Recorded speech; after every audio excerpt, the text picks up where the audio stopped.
Bonjour, une petite vidéo pour les élèves de seconde. Il sera question d'un problème qu'on va résoudre à l'aide d'un système linéaire de deux équations à deux inconnues. Dans cet énoncé, on apprend qu'à la boulangerie, Tom achète 2 croissants et 4 pains au chocolat pour 6,50 €. Vous pouvez remplacer pain au chocolat par chocolatine si ça vous arrange, mais ça ne changera pas le problème. Dans la même boulangerie, Lily, d'ailleurs, paye 4 € pour un pain au chocolat et 3 croissants. Et la question, c'est tout simplement, je compte acheter 9 croissants et 7 pains au chocolat. Combien vais-je payer? Et comme ici, on est dans le cadre d'un problème, je vous conseille tout de suite d'appuyer sur pause. Je ne vous donnerai pas davantage d'indications afin de résoudre ce problème, même si dans l'introduction de cette vidéo, je vais parler de système de deux équations à deux inconnues.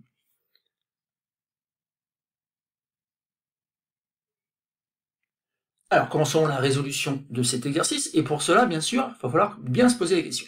On cherche donc le prix d'un pain au chocolat et le prix d'un croissant, afin de savoir combien on va payer lorsqu'on achète donc 9 croissants et 7 pains au chocolat. Donc il s'agit bien d'abord, dans un premier temps, du prix d'un croissant et le prix d'un pain au chocolat. Donc ici, la bonne idée, c'est bien sûr pas une méthode par essai, mais c'est bien de poser deux inconnus, x et y.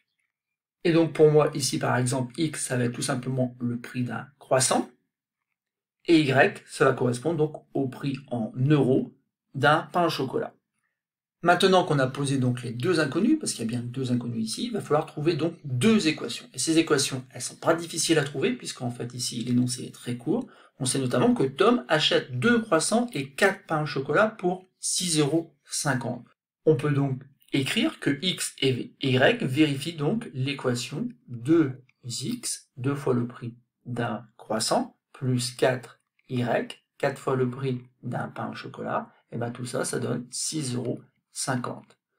Alors attention, il y a aussi le fait que Lily maintenant paye 4 € pour un pain au chocolat et 3 croissants. Et en plus, dans cet énoncé, il faut faire très attention, parce que nous, on a posé donc x, le prix d'un croissant, et donc l'équation qu'on obtient, c'est tout simplement 3x plus 1y, autrement dit plus y, est égal à 4. En effet, ici, attention, le nombre de croissants est donné en dernier. Ensuite, une fois qu'on a obtenu donc ce système, la question qu'on va se poser, c'est est-ce qu'il y a des solutions? Et donc pour cela, il faut observer un petit peu les deux équations qu'on a obtenues, et un petit rappel, donc on va trouver une solution à ce problème si et seulement si, en fait, les deux équations qu'on a obtenues ne sont pas équivalentes. Autrement dit, si on peut passer de l'une à l'autre en faisant une simple multiplication. Or ici, on a 4y, et en bas, on a y. Donc il semblerait que pour passer de l'une à l'autre, on multiplie par 4, pour obtenir donc 4y, 4 multiplié par 4 ça donne 16, et puis 3x multiplié par 4 ça donne 12. Bon, les équations ne sont pas équivalentes, donc ici on peut se lancer dans la résolution du système, et il y a bien un unique couple xy solution.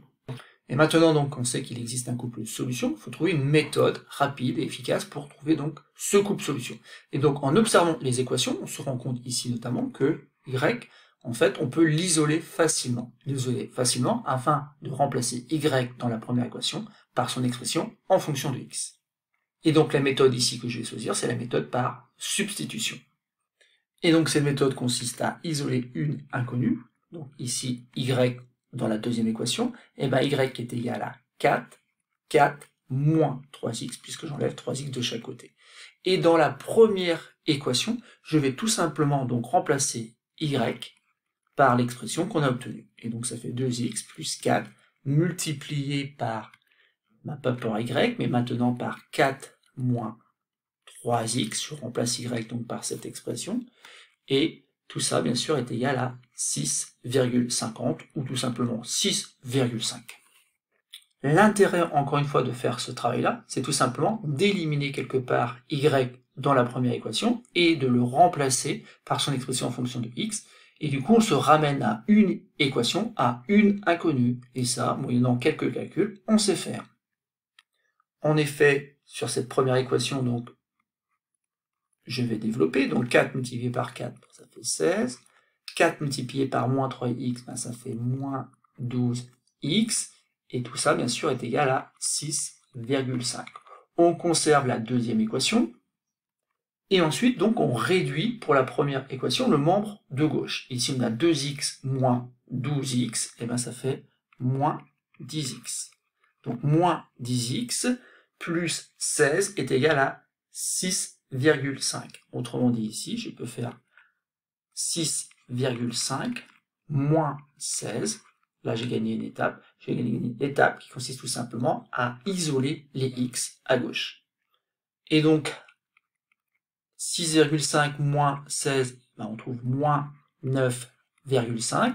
Mais moins 10x est égal à moins 9,5. Ça revient à écrire que x est égal à moins 9,5 sur moins 10.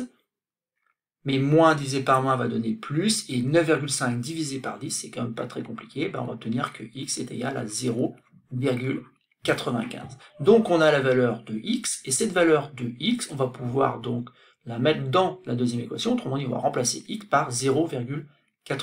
Et on obtient y est égal à 4 moins 3 multiplié par 0,95. Assez rapidement, 3 multiplié par 0,95, ben on va obtenir 2,85. Et donc 4 moins 2,85, et ben on obtient que y est égal à 1,15. Par cette méthode, donc, on trouve que le système de départ est équivalent à dire que x est égal à 0,95 et y est égal à 1,15. Et donc maintenant, on doit vérifier que ces deux valeurs sont bien solutions du système. Autrement dit que ces deux valeurs-là vérifient bien les deux égalités. Et donc, si je prends la première équation et que je remplace x par 0,95, ça fait 2 multiplié par 0,95, plus 4 multiplié par 1,15. Donc là, bien sûr, il faut regarder combien ça fait. Bon, si on cherche un petit peu ici, on va trouver 1,90. Et ici, on va trouver 4,60. 1,90 plus 4,60, et ben ça fait exactement ce qu'on veut, c'est-à-dire 6,50 €, 6,5. Mais attention, il faut aussi que les deux nombres qu'on a trouvés vérifient donc la deuxième équation. Et donc on va vérifier que 3 multiplié donc par x, autrement dit par 0,95, et ben si on rajoute la valeur de y qui vaut 1,15, est-ce que ça fait bien donc la valeur souhaitée, c'est-à-dire 4? Et bien ici ça fait donc 2,85, quelque part on a déjà fait le calcul précédemment, mais si je rajoute donc 1,15, vous voyez bien que ça fait 4. Le couple 0,95, 1,15 vérifie aussi la deuxième équation. On en conclut donc que ce couple-là est solution du système. Mais il nous reste à répondre quand même à l'exercice, et l'exercice consiste à tout simplement à savoir combien on va payer lorsqu'on achète 9 croissants et 7 pains au chocolat. Donc pour cela, c'est très simple, il suffit tout simplement d'écrire le calcul, 9 multiplié donc par le prix d'un croissant, le prix d'un croissant c'est 0,95 plus 7 pains au chocolat, donc 7 multiplié par 1,15, et là vous allez prendre donc la calculatrice pour vérifier tout simplement qu'on trouve 16,6, 16,60, autrement dit je vais payer 16,60 €. On a donc résolu ce petit problème, il faut retenir que c'est un exercice classique.